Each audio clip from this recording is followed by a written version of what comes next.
have you ever seen a station wagon that looked like it belonged on a racetrack?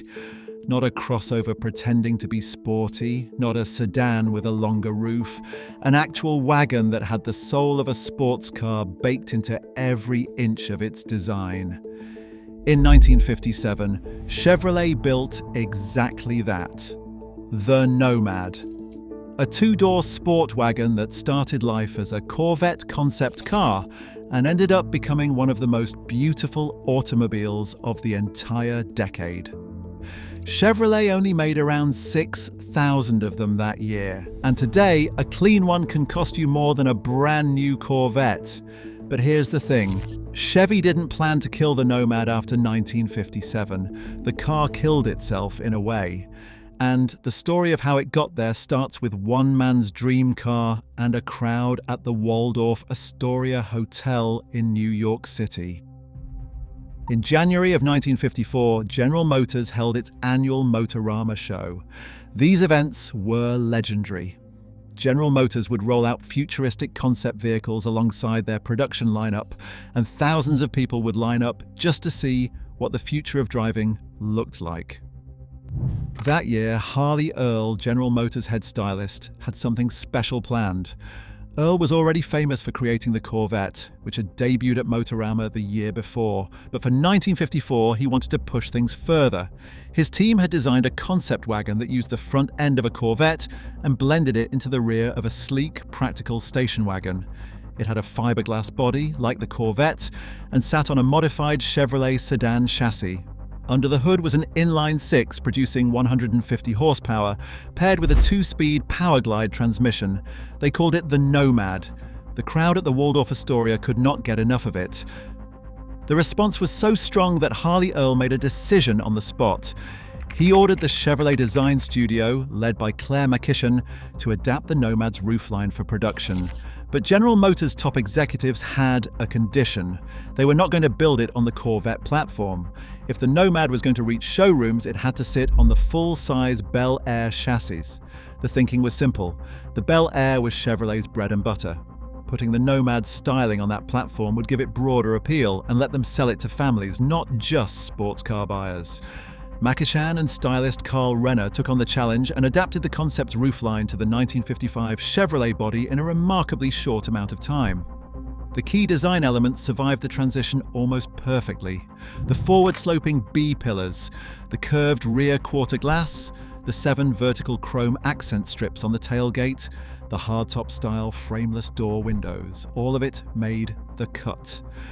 When Motor Trend saw the finished production car, they called it the longed-for styling wedding between the production sports car and the family workhorse. And they were not wrong.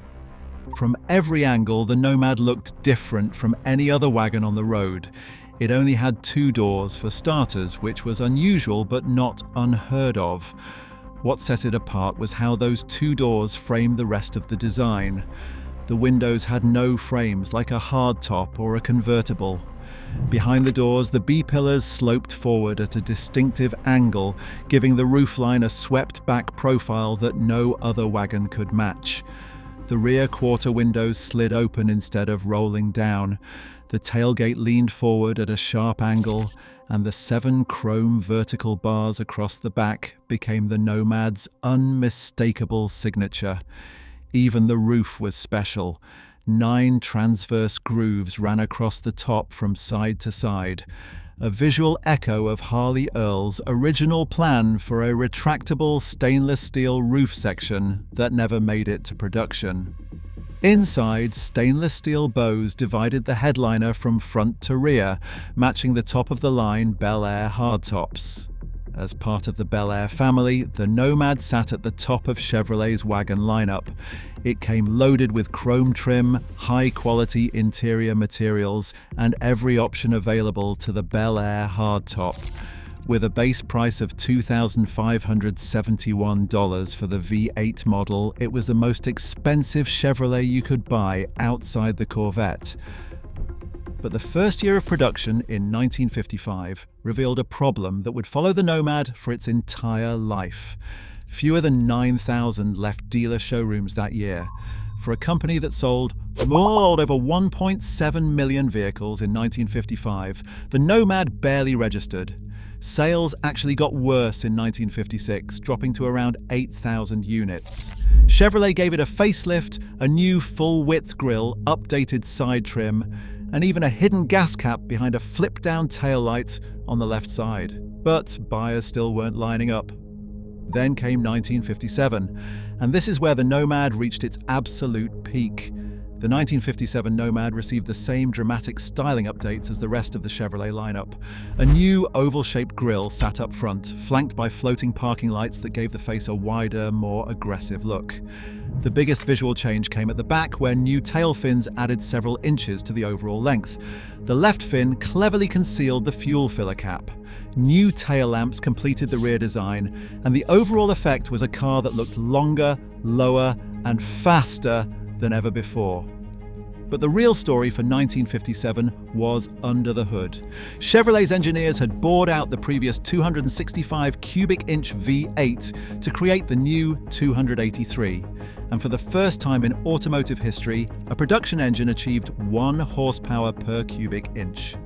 When optioned with Rochester mechanical fuel injection, the 283 V8 produced 283 horsepower. That was serious performance for any car in 1957, let alone a station wagon. Below the fuel-injected range, buyers could choose from several other configurations. A 2-barrel version started at 185 horsepower.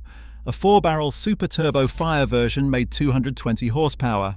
And dual 4-barrel setups pushed output to 245 horsepower with hydraulic lifters, or 270 horsepower with mechanical tappets.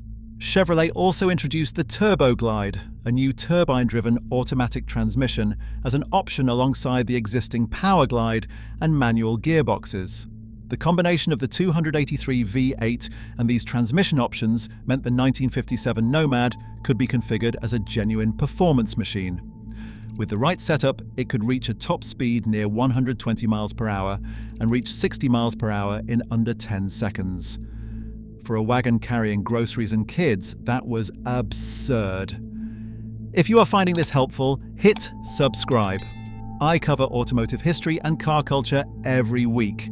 Chevrolet marketed the 1957 Nomad as the beauty queen of all station wagons.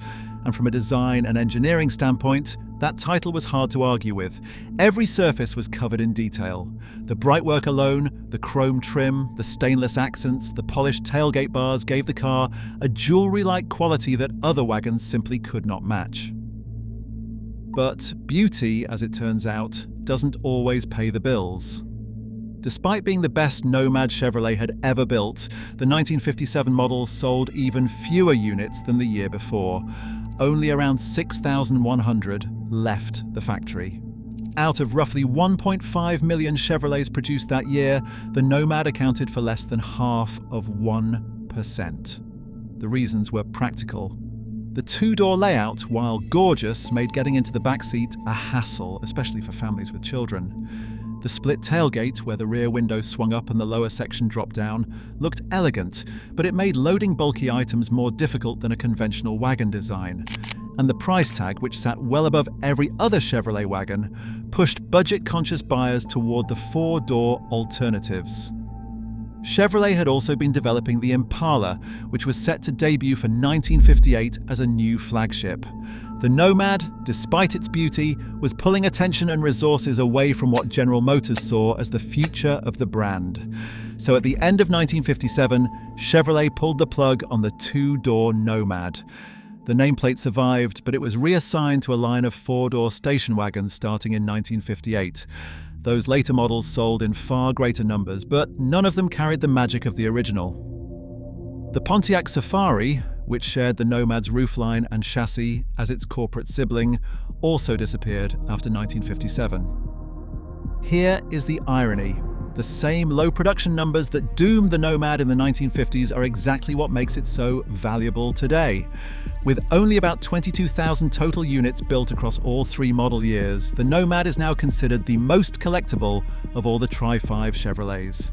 That puts it above the Bel Air hardtop, above the convertible, and above every other wagon in the lineup.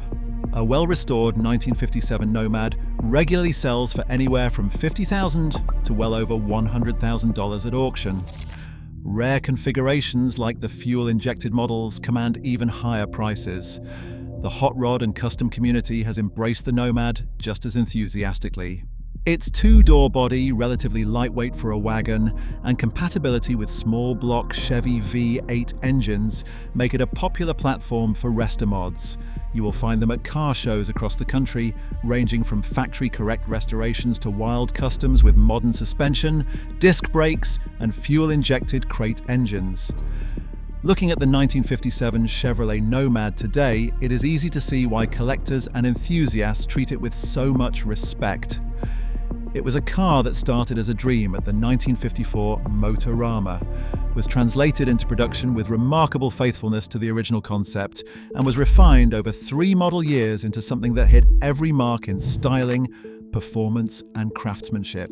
Chevrolet only built it for 3 short years, and in that time, fewer people bought it new than the company probably hoped. But the Nomad proved that a station wagon did not have to look boring. It could have the presence of a hardtop, the stance of a sports car, and the soul of something designed by the greatest automotive stylist of the era. That is a combination nobody has truly replicated since. So now it is your turn. What do you think about the 1957 Nomad? Let me know in the comments. If you enjoyed this video, feel free to subscribe and click the recommended video that appears on the screen. Otherwise, I will see you in the next one.